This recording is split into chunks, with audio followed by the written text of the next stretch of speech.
الله أكبر الله أكبر الله أكبر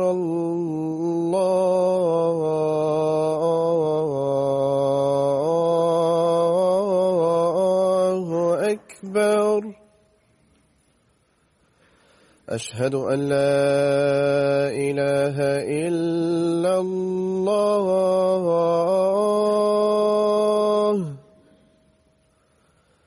أشهد أن لا إله إلا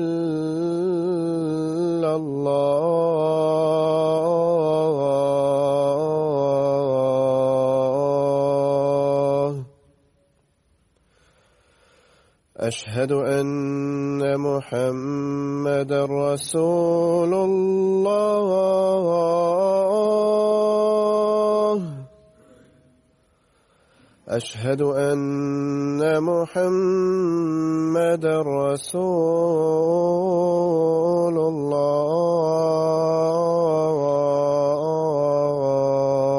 الله حي على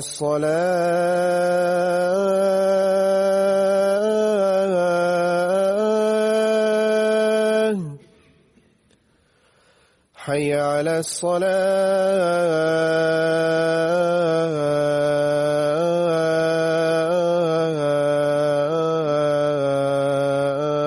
الصلاة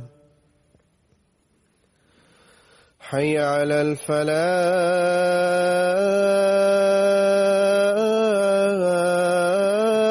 الفلاح حي على الفلاح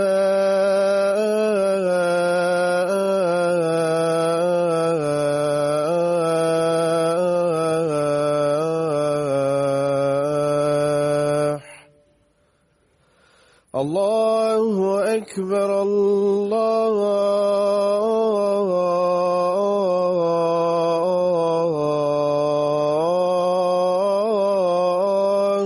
أكبر لا إله إلا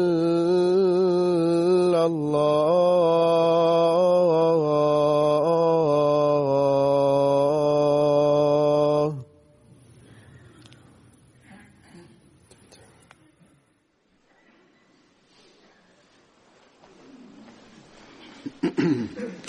السلام عليكم ورحمة الله.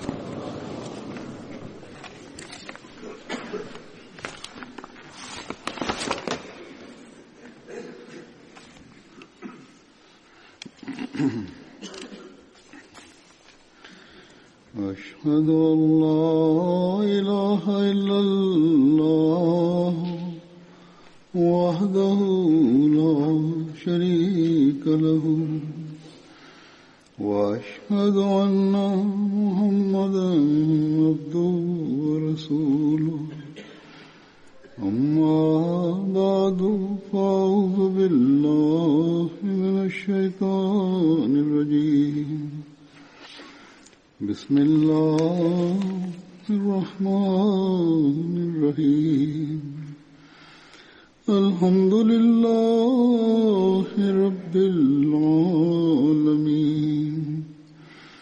الرحمن الرحيم مالك يوم الدين إياك نعبد وإياك نستعين اهدنا الصراط المستقيم صراط الذين أنعمت عليهم غير المغضوب عليهم ولا الضالين.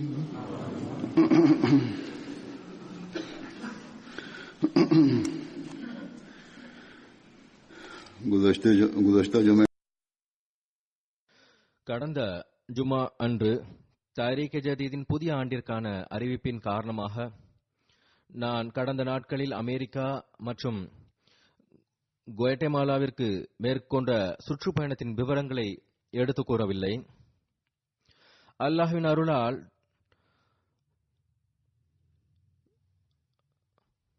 சுற்றுப்பயணங்களுக்கு நல்ல நேர்மறையான தாக்கங்கள் வெளிப்படுகின்றன. நம்மவர்கள் மற்றும் அந்நியர்களோடு ஏற்படும் தொடர்பின் அடிப்படையிலும் ஜமாத்தின் அமைப்பு ரீதியிலும் நேரடியாக பார்ப்பதன் மூலமாக நிறைய விஷயங்கள் எனது அறிவுக்கு வருகின்றன.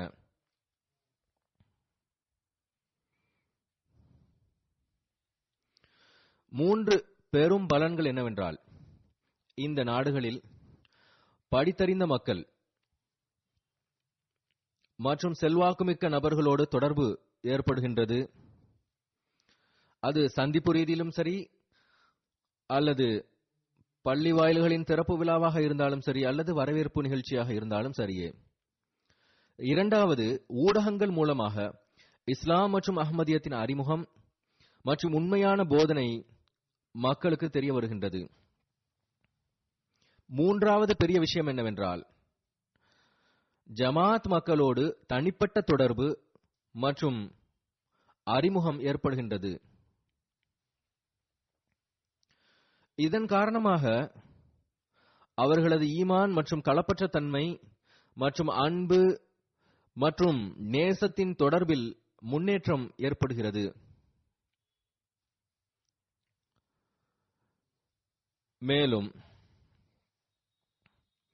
காலத்தின் ஹலீஃபா மற்றும் ஜமாத் உறுப்பினர்கள் பரஸ்பரம் நேரடியாக சந்திப்பதன் மூலமாகவும் பார்ப்பதன் மூலமாகவும் கேட்பதன் மூலமாகவும் அசாதாரணமான மாற்றங்கள் ஏற்படுகின்றன. உணர்வுபூர்வமாகவும் இருக்கின்றது.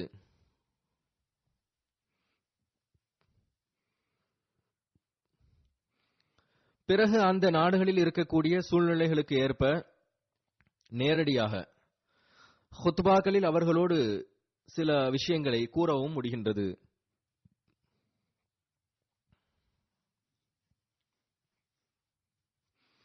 அமெரிக்காவின் இந்த சுற்றுப்பயணத்தின் போது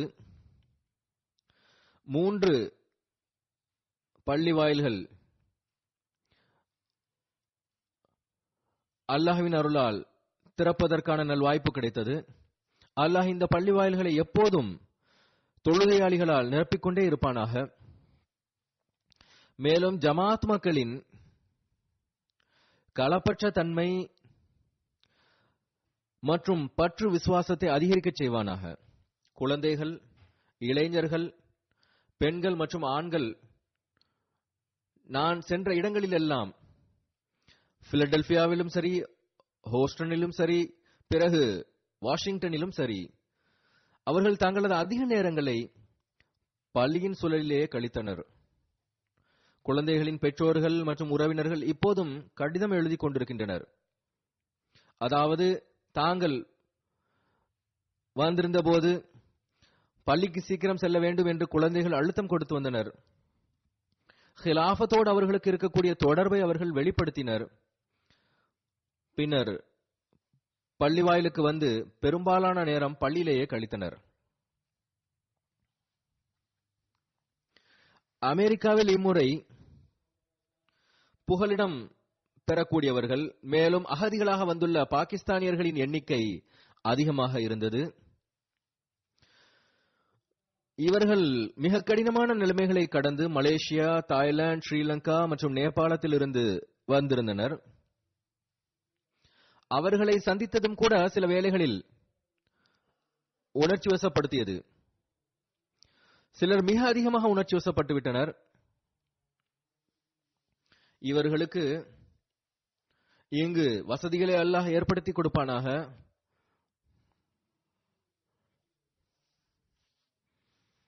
அதே வேளையில் அவர்களிடம் உலகை விட மார்க்கத்திற்கு முன்னுரிமை கொடுக்க வேண்டும் என்ற உணர்வு மேலோங்கி இருக்கட்டுமாக. உலக பொழிவுகளில் மூழ்காதிருப்பார்களாக.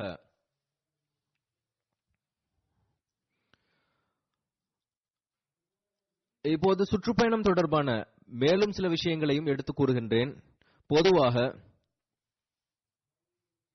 அமெரிக்க அரசியல் தலைவர்களும்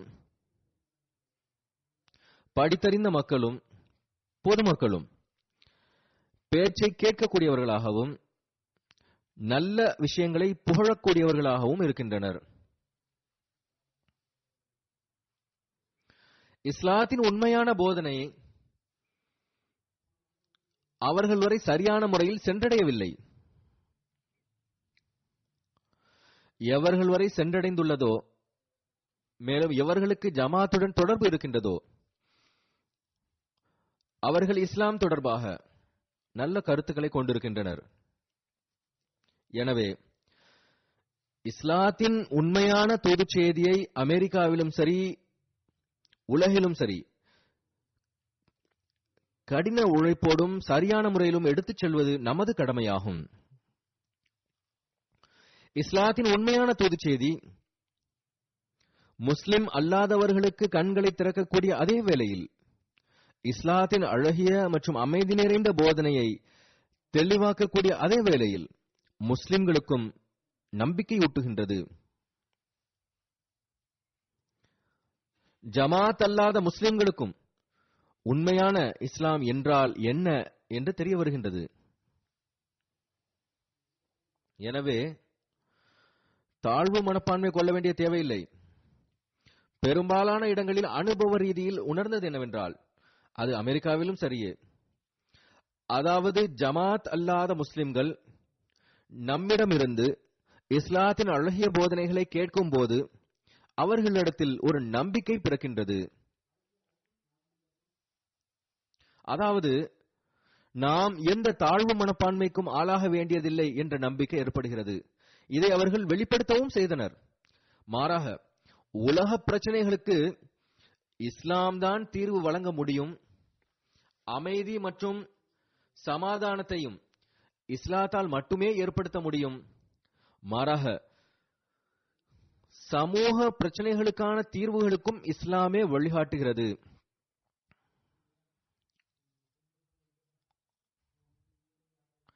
சில ஜமாத் அல்லாத மக்கள், அதாவது நமது நிகழ்ச்சிகளில் கலந்து கொண்டவர்கள் கூறுவதாவது,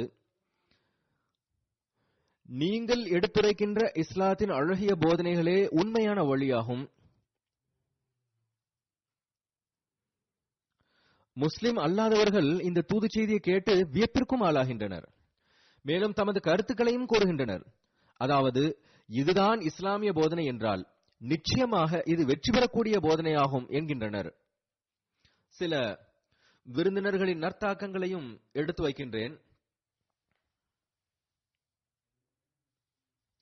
பிலடெல்பியாவில் பைத்துல் ஆஃபியத் பள்ளிவாயில் திறப்பு விழாவின் போது அமெரிக்க காங்கிரசின் மதிப்பிற்குரிய ட்ராய்ட் ஈவன்ஸ் வந்திருந்தார்.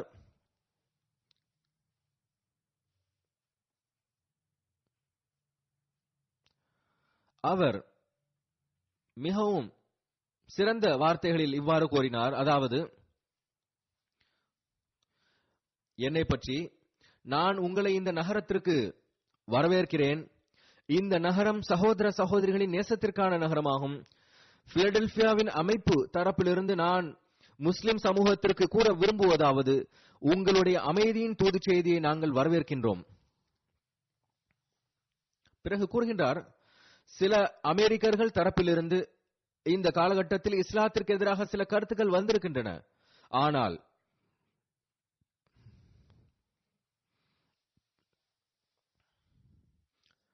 கூறுகிறார்,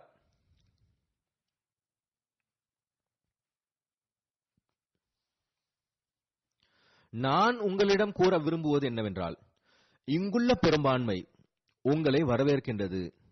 நாங்கள் உங்களுடன் இருக்கின்றோம். வெறுப்பு மற்றும் தீவிரவாதத்திற்கு எதிராக நிற்கின்றோம் என்றார். பிறகு கூறினார்,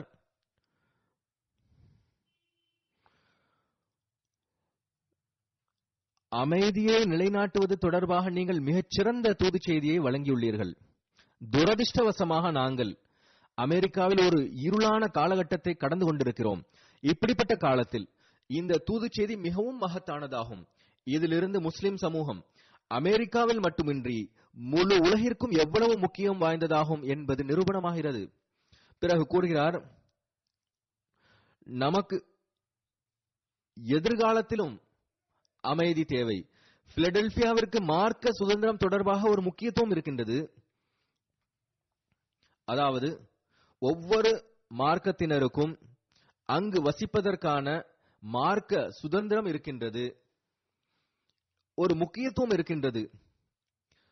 உங்களுடைய பள்ளிவாயில் இதற்கு மகத்தான அந்தஸ்தாக விளங்கும் என்றார். இது அவர்களின் கருத்தாகும்.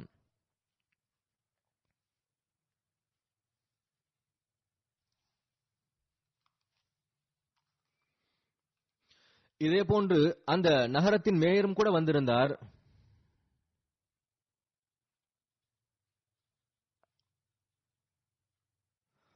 வேறு சில தலைவர்களும் வந்திருந்தனர்.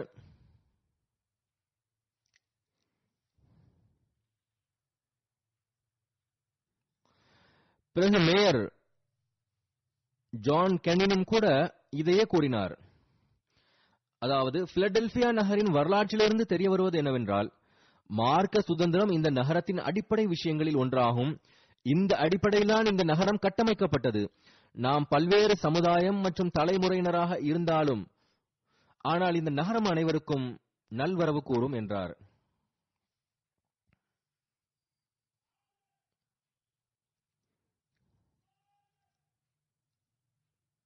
பிறகு அவர் கூறினார், நாம் ஒருவர் மற்றவரோடு இணைந்து பணியாற்ற வேண்டும், ஒருவர் மற்றவரோடு கண்ணியத்தோடு நடந்து கொள்ள வேண்டும், நாம் ஒன்றிலிருந்து வாழ முடியும் என்று உலகிற்கு பறைசாற்ற வேண்டும். மேலும் நாம் நமது பிரச்சனைகளை முடிவுக்கு கொண்டு வர முடியும், நமது குழந்தைகளின் பிரச்சனைகளையும் முடிவுக்கு கொண்டு வர முடியும். உண்மையில் இந்த போதனை இஸ்லாமிய போதனையாகும். இதனை அந்நியர்கள் பேணுகின்றார்கள், முஸ்லிம்கள் மறக்கின்றனர். பிறகு இந்த நிகழ்ச்சியில் ஒரு நீதிபதி கலந்து கொண்டார். கூறுகிறார், இந்த ஜமாத்தை நான் கடந்த 25 வருடங்களாக அறிந்திருக்கின்றேன். பல முறை உலகின் பல்வேறு பிரச்சனைகள் தொடர்பாக சதர் சாஹிபிடம் பேசியிருக்கின்றேன்.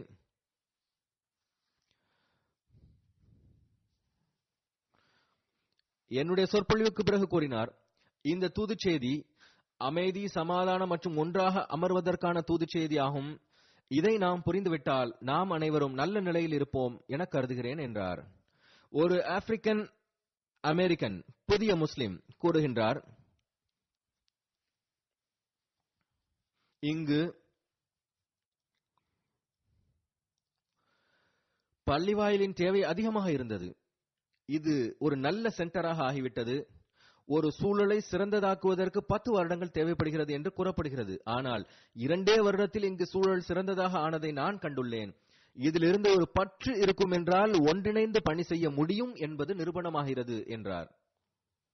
பிறகு சொற்பொழிவு தொடர்பாக இது ஒரு வியப்பிற்குரிய தூது செய்தி என்று குறிப்பிட்டார். உங்களுடைய ஒவ்வொரு விஷயமும் உள்ளத்தில் நற்தாக்கத்தை ஏற்படுத்தியது என்கின்றார். இவர் அஹ்மதி அல்ல, ஆனால் முஸ்லிம் ஆவார். பிறகு ஆப்பிரிக்கன் அமெரிக்கன் பெண்மணி கூறுகின்றார், சொற்பொழிவிலிருந்து கற்பதற்கு நிறைய கிடைத்தது.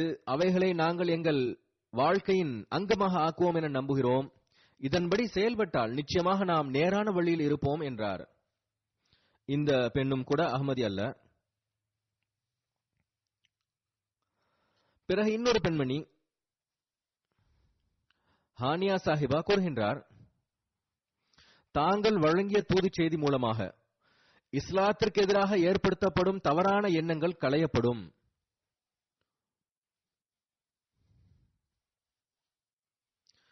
முஸ்லிம்களினுடைய ஒரு சென்டர் இங்கு உருவானது மிக்க மகிழ்ச்சி. மக்களிடம் இஸ்லாத்தின் மீது ஒரு வெறுப்பு காணப்படுகிறது, ஆனால் இது முழுக்க முழுக்க தவறானதாகும். தாங்களுடைய தூது செய்தி உறுதியானதாக இருந்தது. இந்த தூது செய்தி அதிகமாக பரவ வேண்டும் என்றும் அமெரிக்க மக்கள் இஸ்லாத்தை பற்றி அறிய வேண்டும் என்றும் எதிர்பார்க்கிறேன் என்றார்.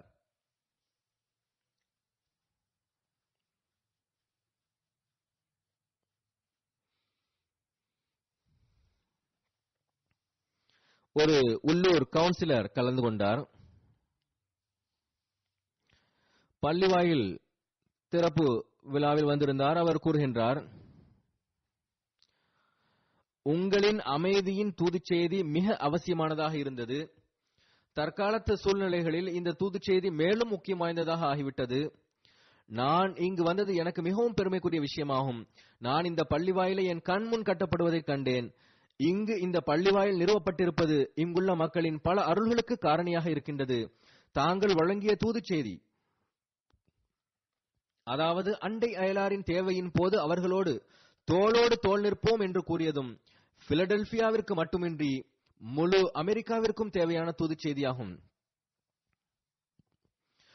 பலஸ்தீனத்தை சார்ந்த ஒரு முஸ்லிம் பெண்மணி கலந்து கொண்டிருந்தார். அவர் கூறுகின்றார், உங்களுடைய தூது செய்தி மிக முக்கியம் வாய்ந்ததாக இருந்தது. நான் பலஸ்தீனத்தின் ஒரு சிறிய கிராமத்தை சார்ந்தவள். என்னால் சிறு வயதில் கற்ற உண்மையான போதனைகளை இங்கு உங்களது சொற்பொழிவில் பார்க்க முடிந்தது என்றார். இதுவே உண்மையான இஸ்லாமாகும். நாம் எந்த பிரிவை சார்ந்தவர்களாக இருந்தாலும் சரி, அமைதியை ஏற்படுத்த ஒன்றிணைந்து பணியாற்றுவது நமது கடமையாகும் என்றார்.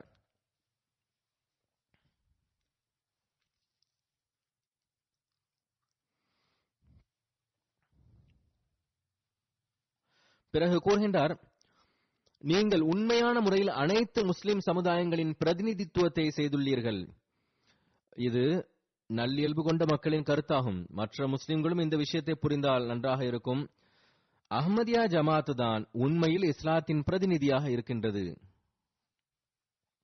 ஒரு பெண் ஆசிரியை கூறுகின்றார், உங்களுடைய தூது செய்தி, அமைதியின் தூது செய்தி மிகவும் மகத்தானதாக இருந்தது. நான் ஒரு கத்தோலிக்க கிறிஸ்தவளாவேன், ஆனால் ஒவ்வொரு வார்த்தைகளுடனும் நான் உடன்படுகின்றேன். மேலும் இஸ்லாம் அமைதியின் தூது செய்தியை வழங்குகின்றது என்றும் மனித குலத்திற்கு தொண்டாற்றும் பாடத்தை தருகிறது என்றும் நான் உறுதியாக கூறுகிறேன் என்றார். ஒரு பேராசிரியர், அவர் தமது பல்கலைக்கழகத்தின் தலைவரின் பிரதிநிதியாக கலந்து கொண்டார். அவர் கூறுகின்றார், தாங்கள் இந்த நகரத்தின் மக்களுக்காக வெளிப்படுத்திய நல்லெண்ணங்களுக்கு நிகழ்காலத்தோடு மட்டுமின்றி எதிர்காலத்திற்கும் தொடர்பு இருக்கின்றது.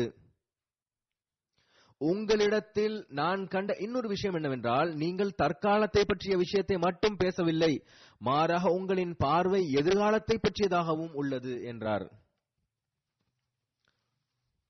பிறகும் இன்னும் நல்ல வார்த்தைகளால் அவர் வெகுவாக புகழ்ந்தார். அவர் கூறுகின்றார், நீங்கள் இங்கு ஒரு விதையை விதைத்திருக்கின்றீர்கள். அதை பாதுகாப்பதும் வளர்ப்பதும் அதனை சகோதரத்துவம் மற்றும் அன்பின் உறுதியான மரமாக மாற்றுவது எங்களது பணியாகும் என்றார்.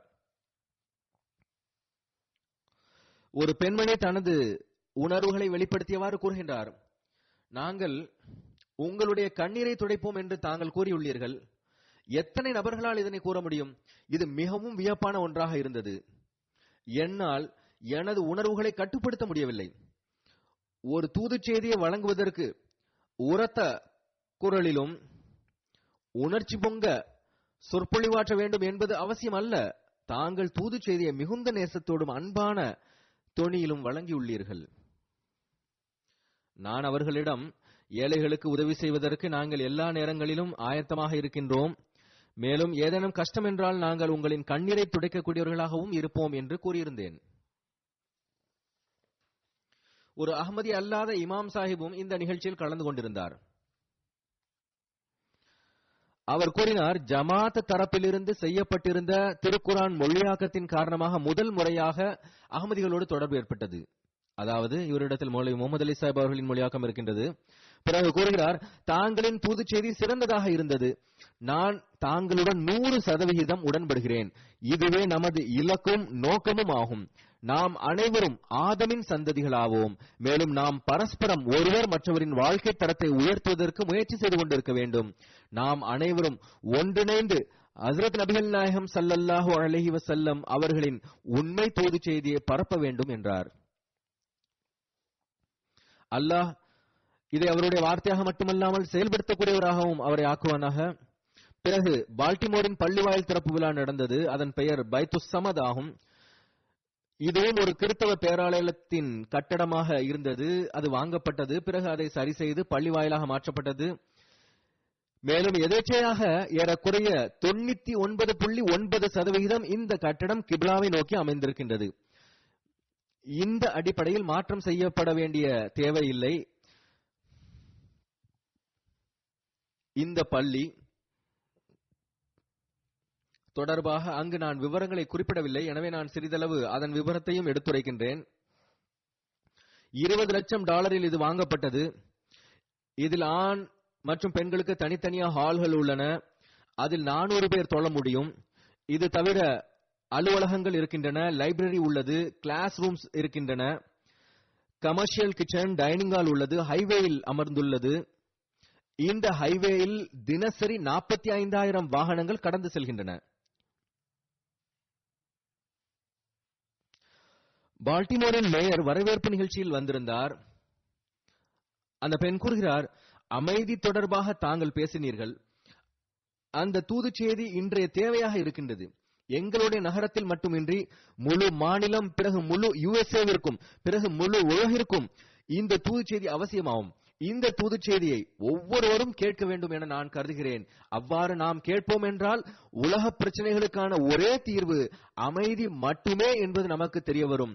மேலும் நாம் ஒருவர் மற்றவரை நேசிக்க கற்றுக்கொள்வோம் என்றார். ஒரு பல்கலைக்கழக பேராசிரியர் பால்டிமோரில் தமது நற்தாக்கத்தை வெளிப்படுத்தியவாறு கூறுகிறார், நம்மிடையே கருத்து வேறுபாடுகள் இருக்கின்ற அதே வேளையில் நம்மிடையே நிறைய ஒருமித்த விஷயங்களும் இருக்கின்றன. இது ஒரு வியப்பான தூது செய்தியாகும். இதன் மூலம் நாம் சமூகத்தில் முக்கிய மாற்றங்களை ஏற்படுத்த இயலும். நாம் ஒன்றிணைந்து பணியாற்ற வேண்டும். பரஸ்பரம் ஒருவர் பிறருக்கு கண்ணியம் வழங்க வேண்டும். யுஎஸ்ஏவில் சூழலில் இத்தூது செய்தி மிகவும் முக்கியமாகும். அமெரிக்கர்கள் என்ற அடிப்படையில் நாம் நமக்காக மட்டுமின்றி நம்முடைய குழந்தைகளுக்காகவும் பணியாற்ற வேண்டும். சமூகத்தில் அனைவரையும் அழைத்துக் கொண்டு முன்னேற வேண்டும். இந்த வியப்பிற்குரிய தூது செய்தி என்னை நற்தாக்கத்திற்கு ஆளாக்கியது என்றார். பிறகு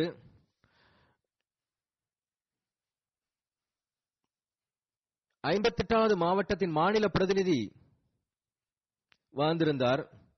அவர் கூறுகின்றார், நான் இந்த தூது செய்தியை கேட்டு மிகுந்த தாக்கத்திற்கு உள்ளானேன். குறிப்பாக முஸ்லிம்கள் தொடர்பாக சமூகத்தில் அச்சம் காணப்படும் இவ்வேளையில் இத்தூது செய்தி சிறந்ததாகும். இந்த நாட்டில் இன ரீதியான பாகுபாடுகள் உள்ளன. இப்படிப்பட்ட நிலைமையில் தாங்கள் எங்களுக்கு எங்களது பொறுப்புகளின் பக்கம் கவனமூட்டியது எனக்கு மிக்க மகிழ்ச்சி அளிக்கிறது. ஒவ்வொருவரையும் நேசிக்க வேண்டும், எவரையும் வெறுக்கக்கூடாது என்று தாங்கள் கூறினீர்கள். இந்த விஷயங்கள் தான் எங்களுக்கு தேவை. பால்டிமோர் நகரத்திற்கு அன்பு, அமைதி மற்றும் நீதி போன்றவைகளின் அவசியம் உள்ளது என்றார். இப்பெண்மணியின் கணவர் கூறுகின்றார், இது எனது மனைவி என்னிடத்தில் இது நமக்கு மிகவும் முக்கியமான தூது செய்தி என்று கூறினார். பிறகு கூறுகின்றார், நாமே முயற்சி செய்து சமூகத்தை எந்த அளவுக்கு சிறந்ததாக ஆக்குவது பற்றி பேசுவதால் அஹ்மதியா ஜமாத்தின் இமாம் இங்கு இருப்பதனால் ஏற்படக்கூடிய தாக்கத்தை ஏற்படுத்த முடியாது. முஸ்லிம் சமூகமானது இங்கு மட்டுமின்றி மாறாக யுஎஸ்ஏவிலும் அஹ்மதியா ஜமாத் மகத்தான பங்களிப்பை வழங்கிக் கொண்டிருக்கிறது என்றார். பிறகு ஒரு பாதிரியார் கலந்து கொண்டார். அவர் கூறுகின்றார், தாங்களுடைய சொற்பொழிவில் கூறிய ஒவ்வொரு விஷயத்திலும் நான் உடன்படுகின்றேன்.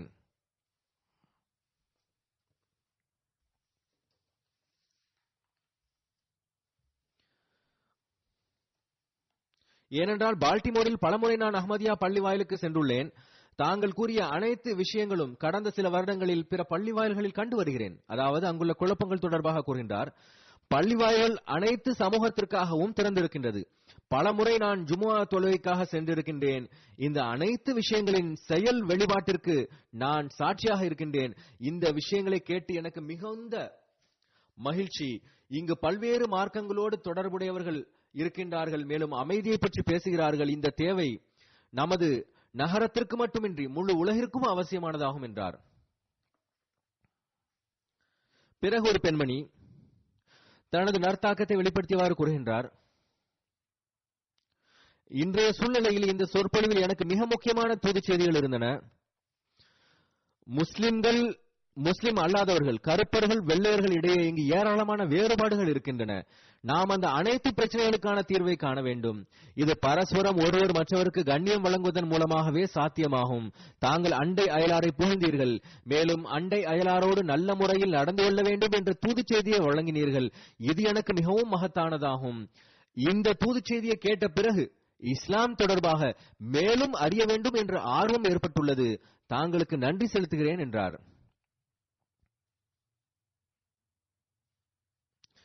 ஒரு மாநிலத்தின் பிரதிநிதி 41வது மாவட்டத்தின் பிலால் அலி சாஹிப் இவர் ஒரு முஸ்லிம் ஆவார். கூறுகின்றார், தாங்கள் கூறிய தூது செய்தி அனைவரிடத்திலும் ஒலித்துக் கொண்டிருக்கின்றது.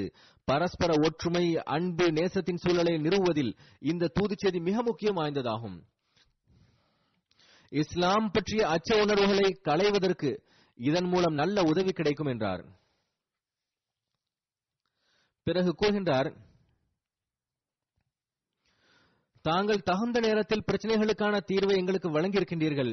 குறிப்பாக இங்குள்ள நிலைமைகளில், அதாவது அரசியல் ரீதியாக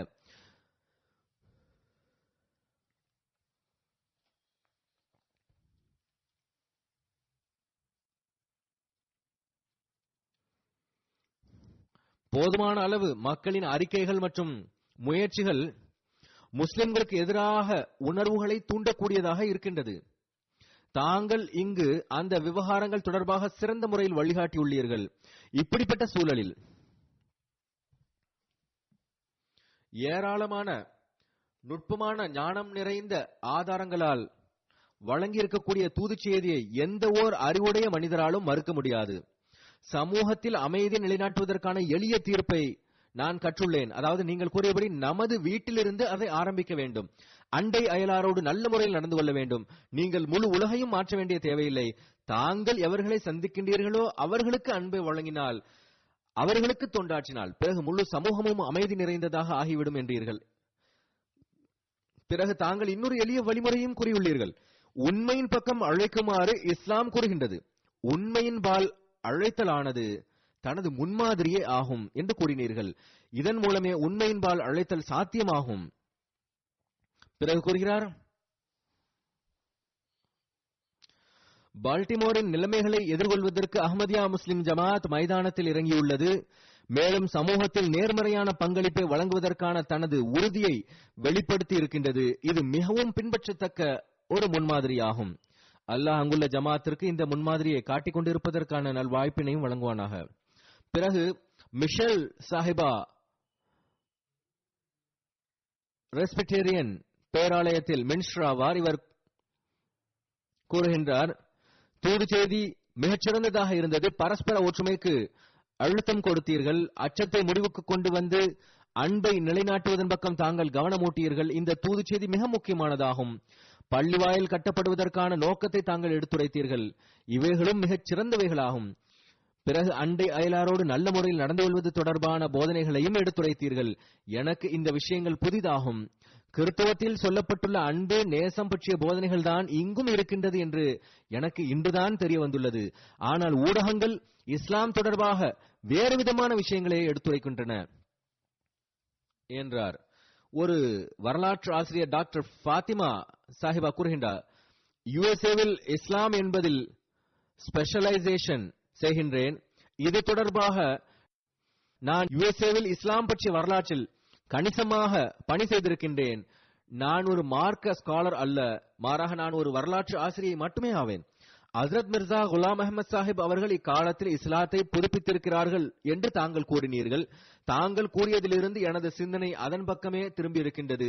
இது தொடர்பான நான் மேலும் ஆராய்ச்சியில் முன்னேறுவேன். எனது ஆராய்ச்சியின் மையக்கரு இப்போது மிர்சா குலாம் அஹமது காதியானி அலைஹிஸ்ஸலாம் அவர்கள் மட்டுமல்ல, மாறாக இஸ்லாத்திற்கு உயிரூட்டிய அன்னாரின் எழுத்துக்களும் ஆகும் என்பதை அறிந்து எனக்கு மிக்க மகிழ்ச்சி. தாங்களின் தூது செய்தி மிகவும் வியத்தகு தூது செய்தியாக இருந்தது. தாங்கள் இஸ்லாமிய நல்லொழுக்கத்தை பிற மார்க்கங்களோடு மட்டுமின்றி மார்க்கமே இல்லாதவர்களோடும் கடைபிடிக்க வேண்டும் என்று குறிப்பிட்டீர்கள். பிறகு கூறுகிறார், மத இன வேறுபாடின்றி மனித குலத்திற்காக நாம் ஒன்றிணைந்து பணியாற்ற வேண்டும் என்றார். மத இன வேறுபாடின்றி மனித குலத்திற்காக நாம் ஒன்றிணைந்து பணியாற்ற வேண்டும் என்ற தாங்களின் பார்வை மிகவும் சிறந்த தூது செய்தியாகும். முஸ்லிம் என்ற அடிப்படையில் நாம் சந்தேக கண் கொண்டு பார்க்கப்படுகின்றோம். எனவே ஒரு முஸ்லிம் தரப்பிலிருந்து இஸ்லாமிய போதனைகள் எடுத்துக் கூறப்படுவது என்பது ஒரு சிறந்த முயற்சியாகும் என்றார். பிறகு வெர்ஜீனியாவின் பள்ளிவாயில் திறப்பு விழா நிகழ்ந்தது. அதன் பெயர் மஸ்ஜித் மஸ்ரூர் ஆகும்.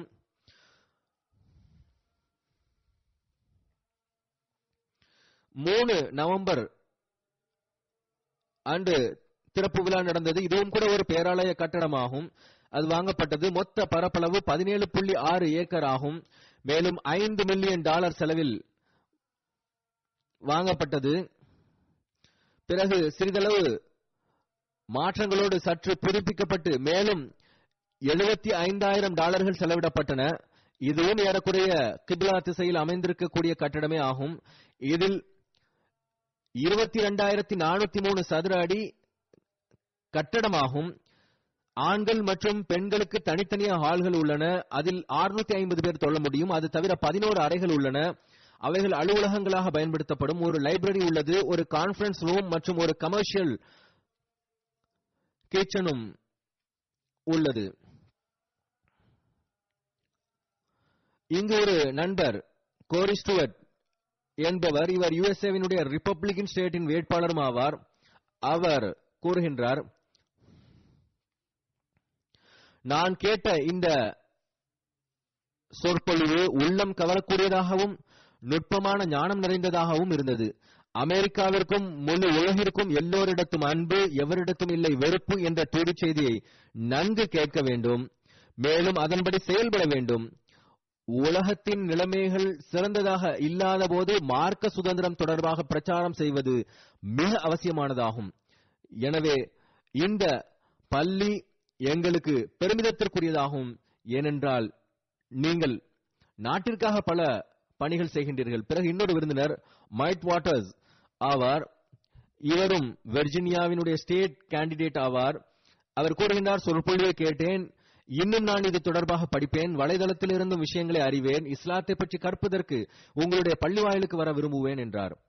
ஒரு கிறிஸ்தவ விருந்தினர் கூறுகிறார், இந்த தூதுச் செய்தி தற்கால நிலைமைகளுக்கு ஏற்ப மிகவும் முக்கியத்துவம் வாய்ந்ததாக இருந்தது. நாங்கள் அமைதியின் தூதுச் செய்தியை கேட்டோம். மிகுந்த நற்தாக்கத்திற்கு ஆளாகியுள்ளேன் என்றார். பிறகு 51வது டிஸ்ட்ரிக்டில் இருந்து வந்த பிரதிநிதி கூறுகின்றார், தூதுச் செய்தி மிகவும் வியப்பிற்குரியதாக இருந்தது. குறிப்பாக யுஎஸ்ஏவின் தற்கால நிலைமைகளில் இது மிகவும் மகத்துவமானதாகும். தாங்கள் அன்பிற்கான தூதுச் செய்தியை வழங்கியுள்ளீர்கள். ஒற்றுமைக்கான தூதுச் செய்தியை வழங்கினீர்கள். தம்மை விட பிறருக்கு முன்னுரிமை வழங்கியவாறு தன்னலமின்றி தொண்டாற்றுமாறு குறிப்பிட்டீர்கள். இன்றைய அரசியல் சூழலில் எங்களுக்கு இதுபோன்ற தூதுச் செய்தி மிக அவசியமானதாகும். தன்னை விட பிறருக்கு முக்கியத்துவம் வழங்க வேண்டும் என்பது மிகச்சிறந்த ஆன்மீகம் நிறைந்த தூதுச் செய்தியாகும். தமது அண்டை அயலாரை கருத்தில் கொள்வதும் பிறருக்கு வசதி செய்து கொடுப்பதும் தனது வசதியை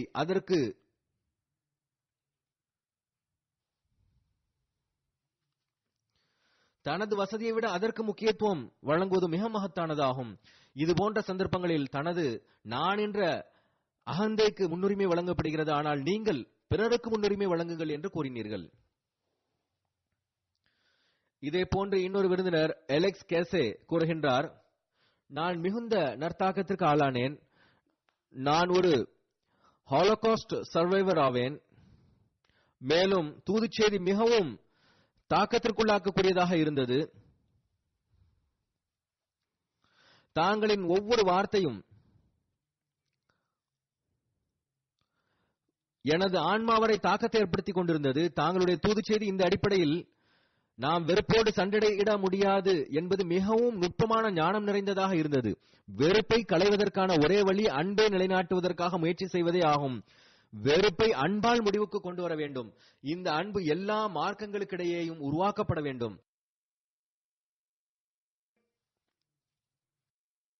அதுபோன்ற அன்பின் எண்ணற்ற உதாரணங்கள் உள்ளன, நம்முடைய சமூகத்தில் இருக்கின்றன. தாங்களுடைய இந்த நிகழ்ச்சியும் இதற்கு உதாரணமாகும். ஆனால் இன்றைய நாட்களில் ஒரு சிலரது தவறான செயல்களை ஊடகங்கள் பெரிதுபடுத்தி காட்டுவதை காண முடிகிறது. ஆனால் பரஸ்பரம் அன்பை பரப்ப வேண்டும் என்று அவர் குறிப்பிட்டார். மிகவும் உணர்ச்சி வசப்பட்டிருந்தார். என்னையும் சந்தித்தார். முதலில் சிறிதளவு உணர்ச்சி வசப்பட்டிருந்தார். அதன் பின்னர் இத்தூதுச் செய்தி என்னை பெரும் தாக்கத்திற்கு ஆளாக்கி உள்ளது என்று கூறி அழத் தொடங்கிவிட்டார்.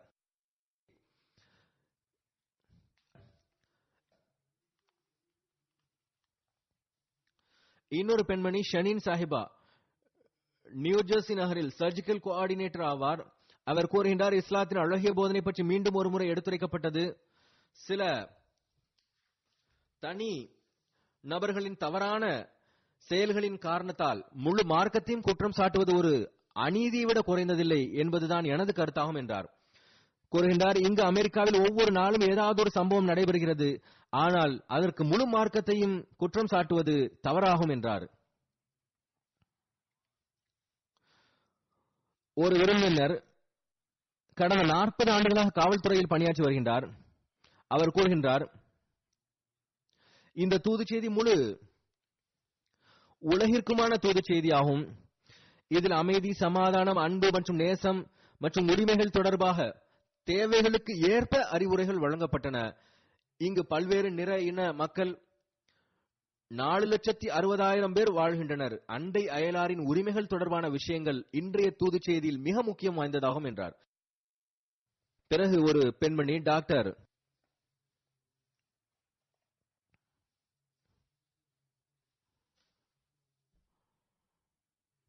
கிம்பர்லே, இவர் ஒரு குற்றவியல் ஆய்வாளர் ஆவார். மேலும் அவர் எழுத்தாளரும் கூட. மேலும் PhDயும் செய்துள்ளார். அவர் கூறுகின்றார், இன்றைய சொற்பொழிவில் அமைதி மற்றும் நீதி தொடர்பான ஆழமான தூது செய்திகளை கேட்க முடிந்தது. மேலும் நிற இன பாகுபாடின்றி ஒவ்வொருவரும் இந்த தூது செய்திக்கு ஏற்ப ஒற்றுமையை நிலைநாட்ட வேண்டும். இன்றைய சொற்பொழிவில் தாங்கள் இஸ்லாத்தின் உண்மையான வடிவத்தை முன்வைத்துள்ளீர்கள். அதன் சாராம்சம் அமைதி மற்றும் நீதி மற்றும் சமத்துவத்தின் சூழலை உருவாக்குவதாகும் என்றார். அந்த பெண்மணி உணர்ச்சி வசப்பட்டு விட்டார்கள்.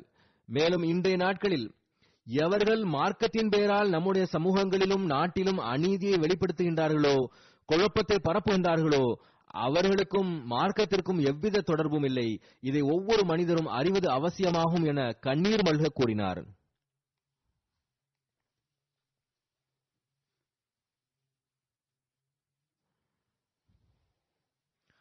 லொரேன் சாஹிபா என்ற பெண்மணி தனது நற்தாக்கத்தை வெளிப்படுத்தியவாறு கூறுகின்றார், நான் கடந்த 30 வருடங்களாக இந்த பகுதியில் இருக்கின்றேன். நான் இங்குள்ள நிலைமைகள் கண்ட மாற்றங்களை பார்த்து வருகின்றேன். சில சமயம் முன்பு நடந்த துப்பாக்கிச்சூடு சம்பவம் மிகவும் வருத்தத்திற்குரியதாகும். இது போன்ற சந்தர்ப்பங்களில் அன்பு, நேசம், சமத்துவம் தொடர்பான தூது செய்தி மிகவும் மகத்தானதாகும். இங்கு நான் அழைக்கப்பட்டதில் மிகுந்த மகிழ்ச்சி அடைகின்றேன். நான் இங்கு வந்து அஹ்மதியா முஸ்லிம் ஜமாத் தொடர்பாக நிறைய விஷயங்களை அறிய முடிந்தது. பள்ளிவாயில் இந்த பகுதியில் அழகை கூட்டியிருக்கின்றது. இதன் மூலம் எனக்கு எந்த ஆபத்தும் இல்லை. இது மிகவும் அமைதி நிறைந்த இடமாகும். நான் முஸ்லிம் இல்லை. நான் இந்த பள்ளிக்கு வந்திருக்கிறேன். நான் இங்கு வரவேற்கப்பட்டேன். இதுதான் நமது சமூகத்திற்கு அவசியமாகும். இங்கு உங்களுடைய பல நிகழ்ச்சிகள் நடக்கும். அந்த நிகழ்ச்சிகளிலும் முஸ்லிம் அல்லாத பிற மார்க்கத்தை சார்ந்த மக்களையும் நீங்கள் அழைக்க வேண்டும் என நான் கூற விரும்புகிறேன் என்றார்.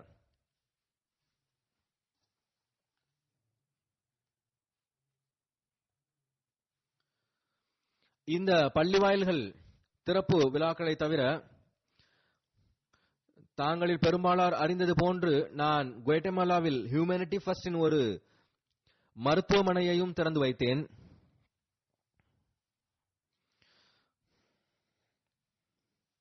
அங்கும் கூட சில அரசியல் சார்ந்த மக்களோடு தொடர்புகள் இருக்கின்றது.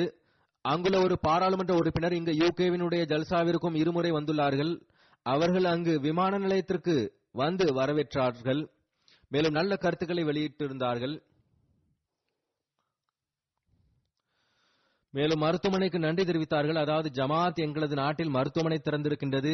மேலும் சமூகங்களுக்கு இடையே ஒரு அன்பையும் ஒற்றுமையையும் ஏற்படுத்துவதற்கு முயற்சிக்கிறது என்பதற்காக நன்றி தெரிவித்தார். அந்த பாராளுமன்ற உறுப்பினரினுடைய பெயர் எழுதப்படவில்லை.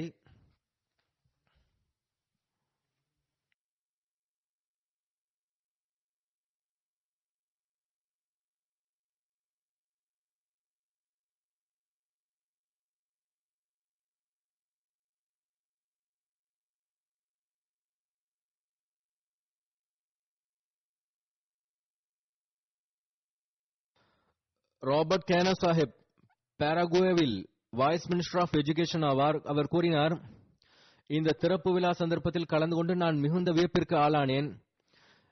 எப்படிப்பட்ட ஜமாத்தாக இது இருக்கிறது என்றால், இதன் உறுப்பினர்கள் ஒன்று சேர்ந்து இதை முழுமையடைய செய்திருக்கின்றார்கள். தேவையுடையவர்களுக்கு உதவி செய்வதற்காக இந்த அனைத்தையும் செய்திருக்கின்றார்கள். இது மனித குலத்தோடு அன்பு செலுத்துவதின் செயல் வெளிப்பாடாகும் என்றார். மேலும் கூறுகிறார், மனிதகுலம் இந்த அன்பின் வழியை மேற்கொள்ளும் என்றால் உலகம் முழுவதிலும் அமைதி நிலவும். மேலும் இஸ்லாமிய மார்க்கத்தையும் அதன் கலாச்சாரத்தையும் அருகிலிருந்து பார்த்தது எனக்கு மிகச்சிறந்த அனுபவமாகும். அஹ்மதியா ஜமாத் தொடர்பாக எனக்கு நிறைய கேள்விகள் இருந்தன. இங்கு வந்த பிறகு அதற்கான பதில்கள் கிடைத்து விட்டன. சில ஆண்டுகளாக பராகுவேவிலும் ஜமாத் இருக்கின்றது. அவர்களின் அழைப்பின் பேரில் தான் இவர் பராகுவேயில் இருந்து வந்திருந்தார். ஒரு குவைட்டமாலாவினுடைய வைஸ் மினிஸ்டர் வந்திருந்தார். குவைட்டமாலாவினுடைய ஒரு மருத்துவர்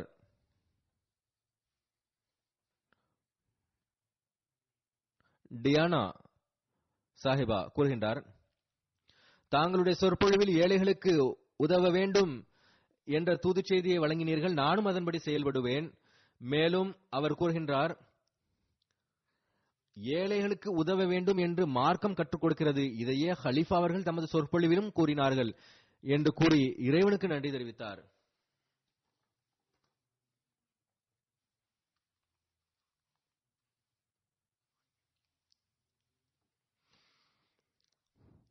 பிறகு குவாட்டமாலாவினுடைய ஒரு பத்திரிகையாளர் கூறுகின்றார், மார்க்கத்தில் நிர்பந்தம் இல்லை என்ற கருத்து என்னை மிகுந்த தாக்கத்திற்கு ஆளாக்கியது. மாறாக ஒருவர் மற்றவரை கருத்தில் கொள்ள வேண்டும், நாமும் பிறரை கருத்தில் கொள்ள வேண்டும் என்ற தூது செய்தி தாக்கத்தை ஏற்படுத்தியது. நாம் அனைவரும் சம உரிமை உடையவர்களாக இருக்கின்றோம். ஒவ்வொருவருக்கும் சிறந்த வாழ்க்கை கிடைக்க வேண்டும் என்று இமாம் ஜமாத் அவர்களினுடைய தூது செய்தியில் நமக்கு குறிப்பிட்டிருந்தார்கள் என்றார்.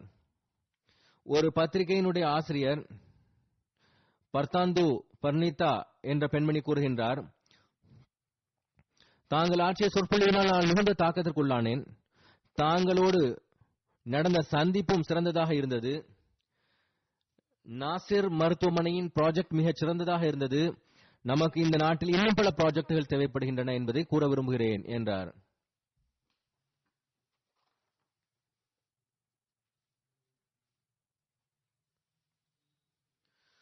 பிறகு ஒரு வங்கியின் அதிகாரி கூறுகின்றார், மனித குலத்தோடு அனுதாபம் காட்ட வேண்டும் என்பதே தாங்களின் சொற்பொழிவின் சாராம்சமாக இருந்தது.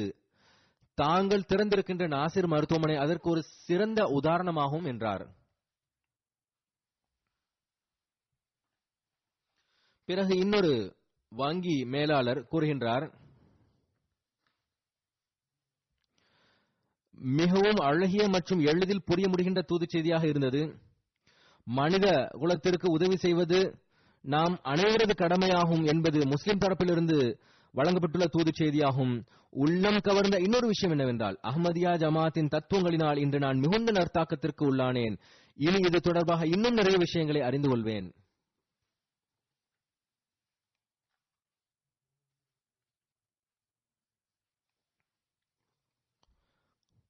குவாட்டமாலாவில் ரிவ்யூ ஆஃப் ரிலிஜன்ஸ் பத்திரிகையினுடைய ஸ்பானிஷ் மொழியாக்கம் துவக்கப்பட்டது.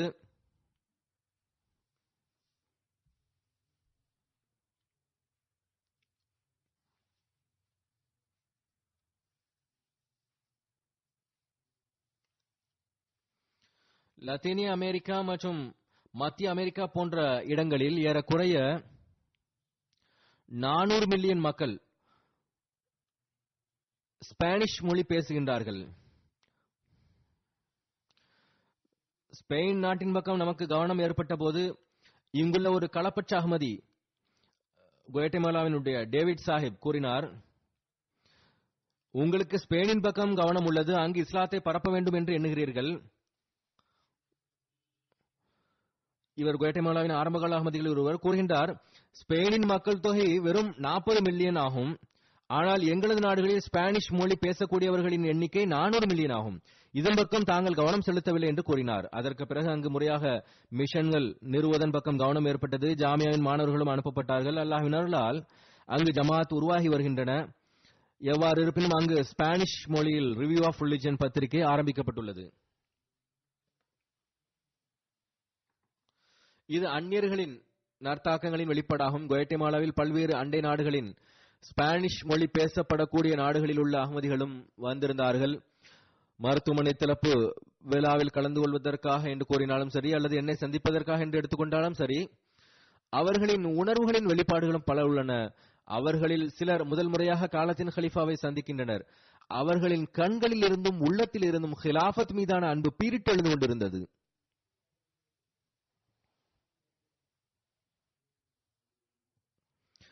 மெக்சிகோவிலிருந்து வந்திருந்த ஒரு புதிய அகமதி பெண்மணி லாயரா மால்தே சாஹிபா கூறுகின்றார். இவர் சில காலத்திற்கு முன்பு வயது செய்துள்ளார். கூறுகிறார், இந்த குவாட்டமாலா பயணத்திற்கு பிறகு எங்கு இறைவன் விரும்புகின்றானோ நான் அங்குதான் இருக்கின்றேன் என்ற விஷயம் என்னுடைய உள்ளத்தில் உறுதியாக பதிந்து விட்டது என்றார். நான் ஆன்மீக ரீதியிலும் உணர்வதிலும் மிகுந்த திருப்தியை அமைதியையும் உணர்கின்றேன் என்பதில் எவ்வித சந்தேகமும் இல்லை. பிற நாடுகளின் அகமதி சகோதர சகோதரிகளை சந்தித்ததும் ஈமானுக்கு புத்துணர்வு ஊட்டியது. எல்லாவற்றிற்கும் மேலாக காலத்தின் ஹலீஃபாவிற்கு பின்னால் தொழுது என்னுடைய ஈமான் அல்லாஹ்வின் மீதும் உண்மை இஸ்லாமான அகமதியத்தின் மீதும் உறுதியாகிவிட்டது என்றார். நான் இப்பாதையில் எப்போதும் நிலைத்திருக்க வேண்டும் என்பது எனது ஆசையாகும். அல்லாஹ் அவ்வாறே ஆக்குவானாக. பிறகு மெக்சிகோவினுடைய ஒரு புதிய அகமதி இவான் பிரான்சிஸ்கோ சாஹிப் கூறுகின்றார், நாங்கள் காலத்தின் ஹலீஃபாவின் கையில் பையத் செய்தோம். அங்கு பள்ளியில் பையத் நிகழ்ச்சியும் இருந்தது. அது எப்படிப்பட்ட நொடிப்பொழுதுகள் என்றால் வார்த்தைகளில் விவரிக்க முடியாது. அந்த நொடிப்பொழுதில் உடல் அளவில் நான் உணர்ந்தது என்னவென்றால் என்னுடைய உடல் சூடாகிவிட்டது, வியர்வை வர தொடங்கியது, எனது உடலில் ஒரு மின்சாரம் பாய்ந்தது போன்று இருந்தது. அது தன்னோடு எனது அனைத்து பாவங்களையும் எடுத்துச் சென்று விட்டது. இறைவனுக்கு லட்சக்கணக்கான நன்றிகள். அவன் நமக்கு ஹிலாஃபத்தை வழங்கியுள்ளான். நான் நன்மையில் முன்னேறுவதற்கான முதல் அடி இதுவென்றும் என்னிடத்தில் ஒரு மாற்றம் ஏற்படும் என்பதையும் நான் அறிகின்றேன் என்றார். பிறகு மெக்சிகோவில் இருந்து வந்த ஒரு புதிய அகமதி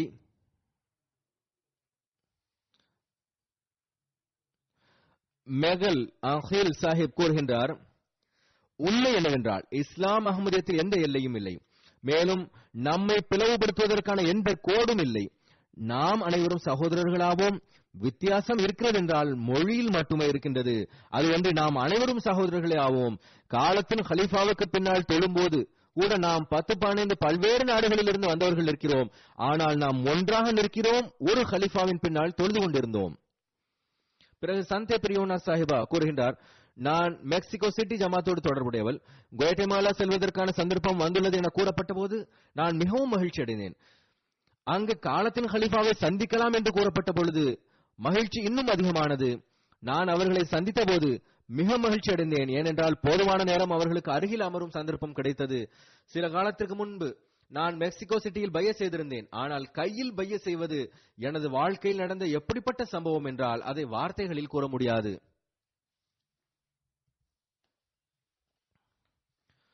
அவர் கூறுகிறார், நான் எனது கண்ணீரை துடைத்தவாறு இது எனது வாழ்வின் மிக அழகிய நாளாக இருந்தது என்று கூறினேன். ஹோண்டுரஸ் நாட்டிலிருந்து வந்திருந்த ஒரு புதிய அகமதி பெண் ரேஸ்வா டெல்மி சாஹிபா என்ற பெண்மணி கூறுகின்றார், முதல் முறை எனது நாட்டை விட்டு வெளியே செல்வதற்கான சந்தர்ப்பம் எனக்கு கிடைத்தது.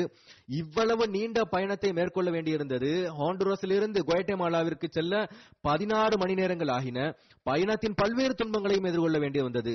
ஆனால் ஜமாத்தின் பள்ளிவாயிலையும் காலத்தின் ஹலீஃபாவையும் கண்டதுமே அனைத்து கஷ்டங்களும் அதன் உணர்வுகளும் சிந்தனை விட்டு அகன்று விட்டன. ஜமாத்தின் மிகவும் நேசத்திற்குரிய நல்ல மனிதர்களோடு சந்திக்கக்கூடிய வாய்ப்பு கிடைத்தது. அவர்கள் என்னை தமது குடும்ப உறுப்பினராகவே நடத்தினார்கள். அமெரிக்காவில் இருந்து வந்திருந்த ஒரு அகமதி பெண்மணி என்னிடத்தில் நான் அவர்களின் மகளை போன்று என்று குறிப்பிட்டார்கள். இந்த பயணத்தின் மிகச்சிறந்த பகுதி காலத்தின் ஹலீஃபாவை சந்தித்ததாகும். நான் தனிப்பட்ட எந்த ஒரு விஷயத்தையும் கூறவில்லை. ஏனெனில் நான் ஒரு தனி உலகில் இருப்பதை போன்று உணர்ந்தேன். அமர்ந்து பார்த்து கொண்டே இருக்க வேண்டும், அவர்களது பேச்சை கேட்டுக்கொண்டே இருக்க வேண்டும் என்றே விரும்பினேன். இது எப்படிப்பட்ட அனுபவம் என்றால் அதை வார்த்தைகளில் கூறிவிட முடியாது. இந்த பயணத்தின் போது ஜமாத்தின் போதனைகள் குறித்த எனது அறிவு அதிகமானது. மேலும் அங்கு எனக்கு நஸம் படிப்பதற்கான சந்தர்ப்பமும் கிடைத்தது என்றார்.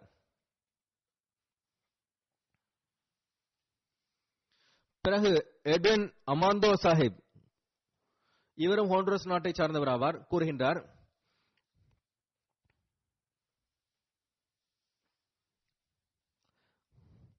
காலத்தின் ஹலீஃபாவை சந்தித்தது இந்த பயணத்தின் மிகச்சிறந்த விஷயமாகும். மேலும் எனது பல்வேறு கேள்விகளுக்கான பதிலும் கிடைத்து விட்டன என்றார்.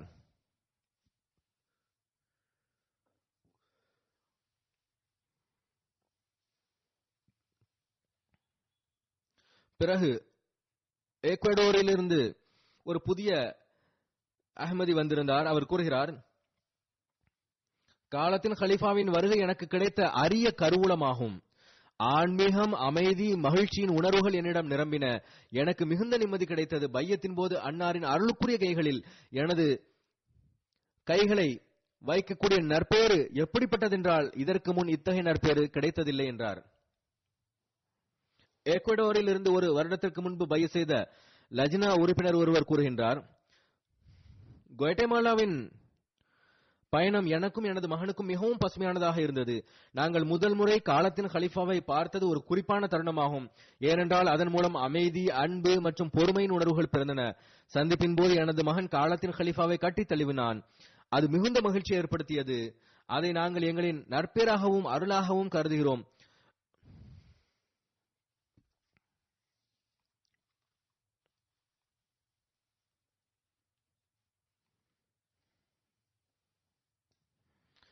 எக்வடோர் திரும்பி செல்லக்கூடிய பயணம் எங்களுக்கு மிகவும் துக்கத்தை தரும். ஏனென்றால் அஹ்மதி சகோதரர்கள் மற்றும் காலத்தின் கலீஃபாவின் நினைவுகள் எங்களுக்கு அதிகம் வரும். நான் மீண்டும் சந்திப்போம் என நம்புகிறேன். பிறகு குவாட்டமாலாவின் ஒரு புதிய அஹ்மதி சுலைமான் ரோதோ சாஹிப் கூறுகின்றார், கலீஃபத்துல் மசீஹ் குவாட்டமாலா வருகை தந்தது எங்களின் நர்பாக்கியத்திற்கு காரணியாகும். அன்னார் இங்கு வந்தது அல்லாஹ் எங்கள் ஜமாத் மீது செய்த அருளாகும். அன்னார் குவாட்டமாலா வருகிறார்கள் என்பதை அறியும் போது எங்களுக்கு மகிழ்ச்சிக்கு எல்லையே இல்லாமல் இருந்தது. என்னிடத்தில் ஒரு ஆன்மீக உறுதி உருவாக ஆரம்பித்து விட்டது. இப்போது நான் என்னிடத்தில் பெரிய மாற்றத்தை உணர்கிறேன் என்பதில் எவ்வித சந்தேகமும் இல்லை. பிறகு குவாட்டமாலாவின் ஒரு புதிய அஹ்மதி லீசா பின் சாஹிபா கூறுகின்றார், கலீஃபத்துல் மசீஹ் குவாட்டமாலா வருகை தந்ததற்கு நான் அல்லாஹ்விற்கு நன்றி செலுத்துகிறேன்.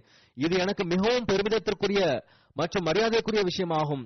மேலும் இது எனக்கு ஒரு மாபெரும் அனுபவமாகும். எனது உள்ளம் மகிழ்ச்சியால் நிரம்பிவிட்டது என்றார். பிறகு குவாட்டமாலாவை சேர்ந்த ஒருவர் டொமென்டேல் சாஹிப் கூறுகின்றார், நான் கேபுன் ஜமாத்தை சார்ந்தவன். இங்கு காலத்தின் கலீஃபாவின் வருகை நான் எனது ஈமான் மற்றும் ஆன்மீக அடிப்படையில் மிகுந்த உத்வேகத்தை பெற்றிருக்கின்றேன். நான் மிகுந்த மகிழ்ச்சியாக இருக்கின்றேன்.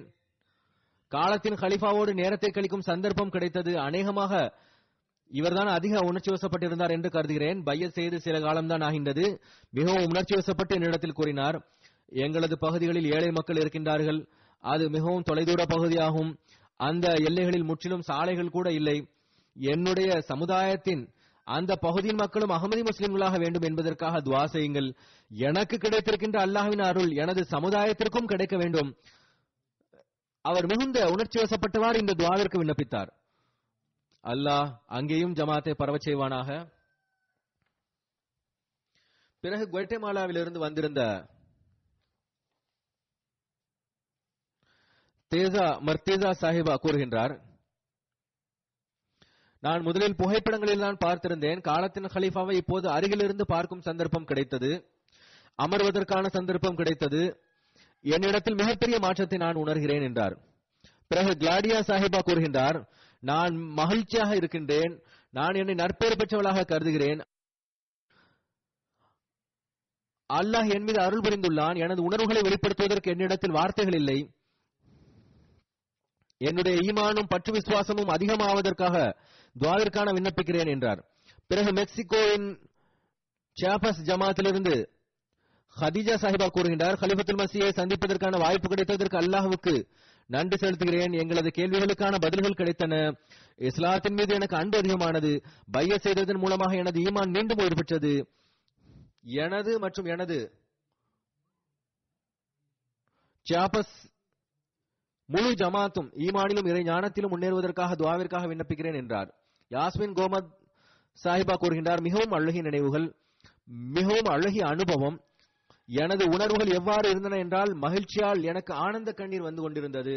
அதை நான் வார்த்தைகளில் சொல்ல முடியாது. இந்த சந்தர்ப்பத்திற்கு பிறகு எனது வாழ்க்கை சிறந்ததாக்குவதற்கான சந்தர்ப்பம் கிடைக்கும் என்றார். பிறகு சூர்யா கோமஸ் சாஹிபா கூறுகின்றார், எனது உணர்வுகள் எனது உள்ளத்தின் ஆழத்திலிருந்து வெளிவருகின்றன. ஒரு மிகப்பெரிய அனுபவம் கிடைத்துள்ளது. அல்லாஹ் எனது ஈமானையும் களப்பற்றத்தன்மையும் அதிகப்படுத்துவானாக. மெக்சிகோவினுடைய ஒரு புதிய அஹ்மதி பியூஸ் ஹுசூஸ் சாஹிப் கூறுகின்றார், ஜமாத்தோடு தொடர்பை ஏற்படுத்துவது மாபெரும் அருளாகும். அல்லாஹ் எனது துவாக்களை ஏற்றுக்கொண்டதனால் நான் மிக பெரும் நற்பேறு பெற்றவனாவேன். நான் இருளில் இருந்தேன். அல்லாஹ் என்னையும் எனது குடும்பத்தையும் ஒளியின் பக்கம் அழைத்து வந்தான். மேலும் எனது வாழ்க்கையில் மாற்றத்தை ஏற்படுத்துவதற்கான சந்தர்ப்பம் கிடைத்தது. பிறகு இறை வணக்கங்கள் தொடர்பாக நான் கேள்விகளையும் கேட்டேன். அவைகளுக்கு திருப்திகரமான பதில்களும் கிடைத்தன என்றார்.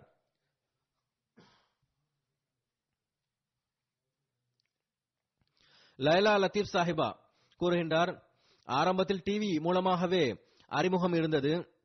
இப்போது சந்தித்த பிறகு எனது உணர்வுகள் வேறு விதமாக இருக்கின்றன என்றார். பனாமாவிலிருந்து வந்திருந்த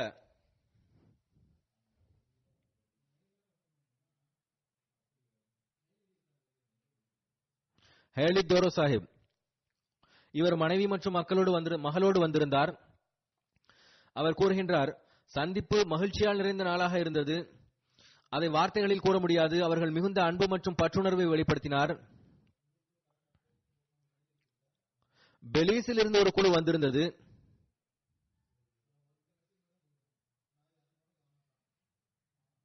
கோல்டா மார்டினா சாஹிபா கூறுகின்றார்,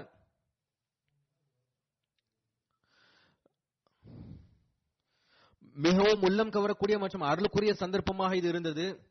நான் உணர்ச்சி வசப்பட்டேன். இந்த பயணம் எனது நினைவில் எப்போதும் இருக்கும். பிறகு இன்னொரு உறுப்பினர் நிக்கோலேஸ் கூறுகின்றார், மிகவும் உணர்ச்சி பூர்வமான சந்திப்பாக இருந்தது. காலத்தின் கலீஃபா என்னை யூகே ஆண்டு மாநாட்டில் கலந்து கொள்ளுமாறு அழைத்தது மிகுந்த மகிழ்ச்சி அளித்தது என்றார். லஜனாவின் ஒரு உறுப்பினர் பிளான்டினோ சாஹிபா கூறுகின்றார், மிகவும் மகிழ்ச்சிக்குரிய சந்தர்ப்பமாக இருந்தது. என்னை சந்தித்ததில் அவர்களுக்கு மன நிம்மதி கிடைத்ததாக கூறுகின்றார். ஒரு சிறுமி கூறுகின்றால், 13-14 வயதுதான் இருக்கும். காலத்தின் ஹலிஃபாவுக்கு முன் நான் வெட்கப்படுகின்ற அளவுக்கு ஏதேனும் ஒரு விஷயத்தை கூறிவிடக் கூடாதே என்ற அச்சம் என்னிடத்தில் இருந்தது. ஆனால் சந்திப்பு மிகச் சிறந்ததாக இருந்தது. ஹிலாஃபத் பற்றிய கண்ணியம் அவர்களிடத்தில் அளவுடன் இருந்தது. அந்த சிறுமிகள் ஹேதஸ்தேக்குபிலனுமா என்ற நசத்தையும் படித்தார்கள். இது போன்று இன்னும் நிறைய பெண்மணிகளும் சகோதரிகளும் பல்வேறு நாடுகளிலிருந்து வந்திருந்தார்கள். குவாட்டமாலா மற்றும் நீண்ட பயணங்களை மேற்கொண்டு வந்திருந்தார்கள். அவர்கள் அனைவரிடமிருந்தும் மிகுந்த பற்றுணர்வும் விசுவாசமும் வெளிப்பட்டது. அல்லாஹ் அவர்களின் களப்பற்ற தன்மையையும் விசுவாசத்தையும் அதிகரிக்க செய்வானாக. அவர்களை உண்மையான அகமதிகளாக ஆக்குவானாக.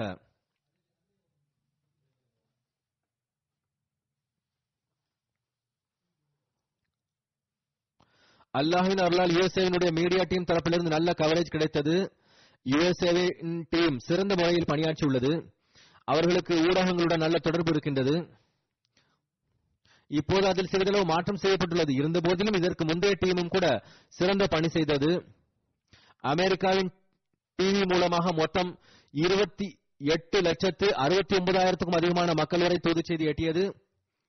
ரேடியோ நிகழ்ச்சிகள் மூலமாக மொத்தம் 53,98,000க்கும் அதிகமான மக்கள் வரை தூது செய்தி எட்டியது.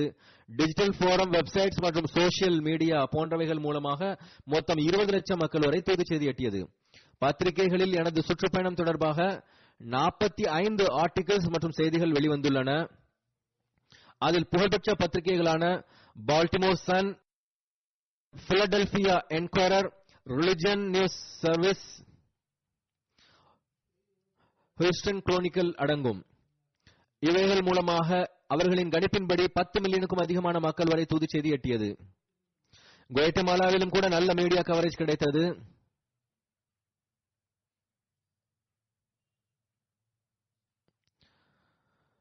பிரென்சா லிபர் என்ற தேசிய பத்திரிகை, இதன் தினசரி பிரதிகள் 1,30,000 வெளிவருகின்றன. மேலும் 4 மில்லியன் மக்களை விட அதிகமானவர்கள் இதனை படிக்கின்றனர். 24 அக்டோபர் அன்று முதல் பக்கத்தில் நாசிர் மருத்துவமனையின் பெரிய புகைப்படத்தோடு அதன் திறப்பு விழா பற்றிய செய்தியை வெளியிட்டது.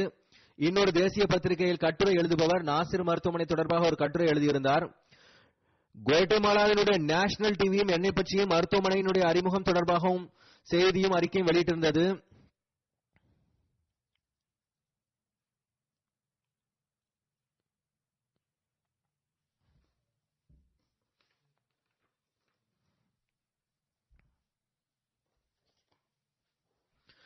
ரேடியோ சேனல், நேஷனல் ரேடியோ சேனல்களிலும் அறிக்கைகள் வந்து கொண்டிருந்தன.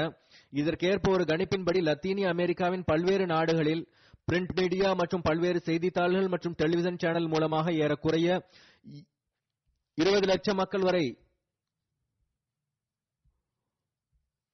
இஸ்லாத்தின் செய்தி சென்று சேர்ந்தது. அல்லாஹ்வின் அருளால் எல்லா வகையிலும் இந்த சுற்றுப்பயணம் மிகவும் அருளுக்குரியதாகவும் வெற்றிக்குரியதாகவும் இருந்தது. அல்லாஹ் இதன் நல்ல விளைவுகளை எதிர்காலத்திலும் உருவாக்குவானாக.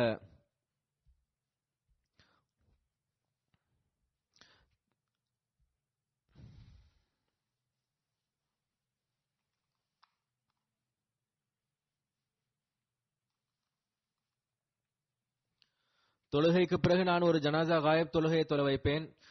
அது மதிப்புக்குரிய சவாது கோ இஸ்மாயில் சாஹிபுடையதாகும். இவர் புர்கினா ஃபாசோவை சார்ந்தவர் ஆவார். 14 நவம்பர் அன்று ஃபஜர் தொழுகைக்காக வீட்டிலிருந்து கிளம்பிய போது நடுவழியில் இதய கோளாறு ஏற்பட்டதன் காரணமாக விழுந்து விட்டார்கள். அருகில் இருக்கக்கூடிய மக்கள் மருத்துவமனைக்கு கொண்டு சென்றார்கள். ஆனால் உயிரை காப்பாற்ற முடியவில்லை. இன்னா லில்லாஹி வ இன்னா இலைஹி ராஜிஊன். 1964 ஆண்டு இவர் பிறந்தார். 1994 ஆண்டு அஹ்மதியத்தை ஏற்றுக்கொண்டார்.